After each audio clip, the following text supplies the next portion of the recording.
What is this garbage you're watching? I want to watch the news. Are you making headway at least? This is the news.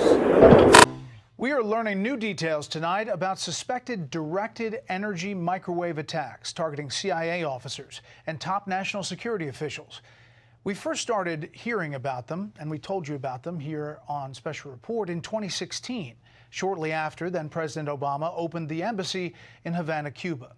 National security correspondent Jennifer Griffin at the Pentagon has the latest tonight about a suspected attack here at home.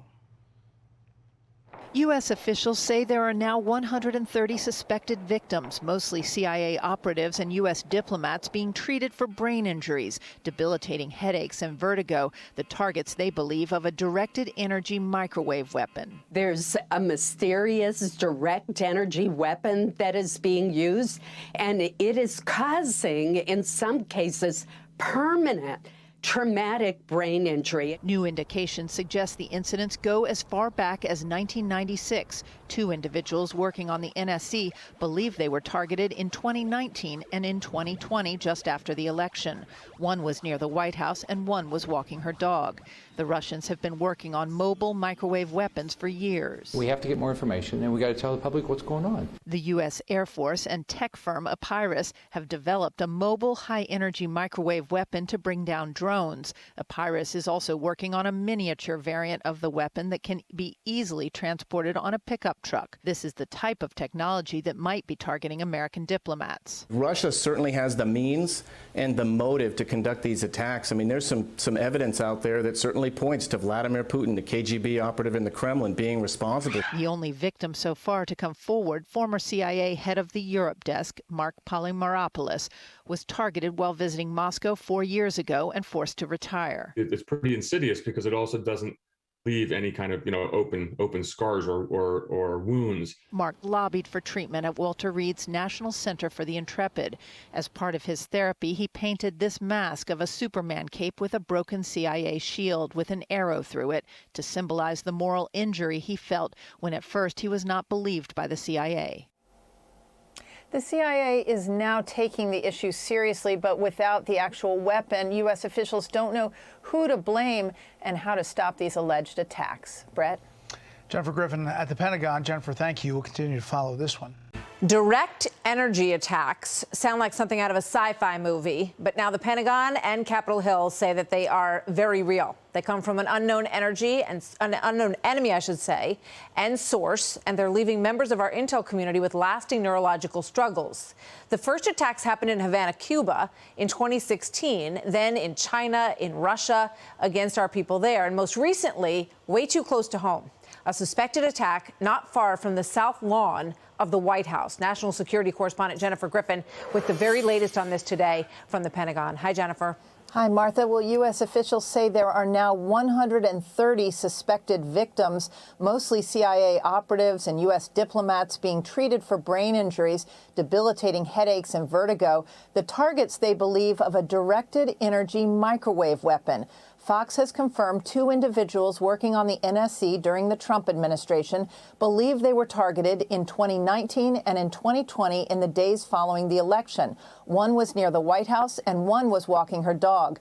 The Russians have been working on mobile microwave weapons for years. We have to get more information, and we got to tell the public what's going on. Russia certainly has the means and the motive to conduct these attacks. I mean, there's some evidence out there that certainly points to Vladimir Putin, the KGB operative in the Kremlin, being responsible. The CIA leadership under Director Gina Haspel refused to recognize the symptoms as an attack on U.S. officials.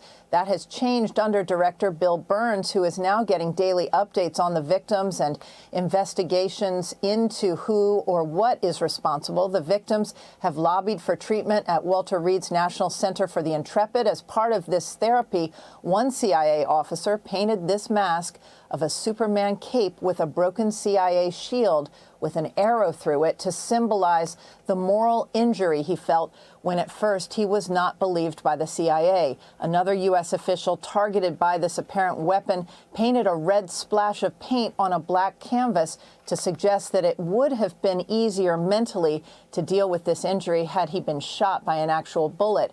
This has been a long journey for these CIA officers and U.S. diplomats who finally are being believed. Martha? Jennifer, thank you so much.